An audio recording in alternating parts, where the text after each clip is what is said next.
அவர் வருவார். ஹிந்தி கிளாஸ்லாம் யாரெல்லாம் உங்களுக்கு ஹிந்தி யாருக்கெல்லாம் பிடிக்கலான்னு கேட்பார். ஹிந்தி பண்ணிட்டு எங்களை, நான் அமலநாதன் ஒருத்தர், கொங்கநாட்டான்னு ஒருத்தர், ஒரு 4 பேர் நாங்கள் மட்டும் ஹிந்தி வேணான்னு கை தூக்குவோம். உடனே என்ன சொல்லுவார் இந்த அசோத்தாச்சாரி, எல்லாம் பெஞ்சு மேலே ஏறி நின்றுங்கன்னுவார். ஒரு நாளைக்கு பெஞ்சு மேலே ஏறி நிற்க சொல்லுவார். நாங்கள் பெஞ்சு மேலே நிற்போம். ஏன்னா வாரத்துக்கு 3 கிளாஸ் தான் அது ஹிந்தி கிளாஸ். அப்போல்லாம் பெஞ்சு மேலே நிற்போம். அடுத்த வாரம் வருவார். ஹிந்தி யாருக்கெல்லாம் பிடிக்காது, யாரெல்லாம் படிக்க மாட்டேங்கன்னுவார். அதே 4 நாங்கள் எழுந்து கையை தூக்குவோம். போய் வெயிலில் போய் நின்றுவார். 45 நிமிஷம் வெயிலில் நிற்போம். 45 நிமிஷம் வெயிலில் நிற்போம். 45 நிமிஷம் பெஞ்சு மேல் நிற்போம். 45 நிமிஷம் முட்டி போட்டு நின்றுவார். அவர் முட்டி போட்டு நிற்போம். எதுக்கு நான் சொல்கிறேன்னா, நிலைமை என்னன்னா, விருப்பப்பட்டவர்கள் இந்தி பாடம் படிக்கலாம் அப்பொழுது பள்ளிக்கூடத்திலேயே. ஆக விருப்பப்பட்டவர்கள் பள்ளிக்கூடத்திலே இந்தி பாடம் படிக்கலாம் என்று சொல்லிவிட்டு அரசினுடைய தாக்கீதுகள், சுற்றறிக்கைகள் அத்தனையும் இந்தியில் தான் கட்டாயம் என்று வருகிற பொழுது அது எதிர்த்துத்தானே ஆகணும். நம்மளே நம்ம ஊரில் இருக்கிறோம், டெல்லிக்கு போகிறோம், 4 வார்த்தை கற்றுக்கிறான் இந்தியில். அந்த ஊரில் குழப்பம் நடத்தணுமேனு வண்டி நிறுத்துறான்னா பேஜேன்றான்.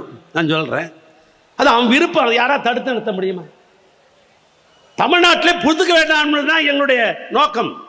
ஏன்னா எங்களுடைய தமிழுக்கு என்று சொல்லுகிற பொழுது நாங்கள்லாம் 4000 ஆண்டு என்று 2000 ஆண்டு என்று நாம் பேசிக் கொண்டிருந்தோம்.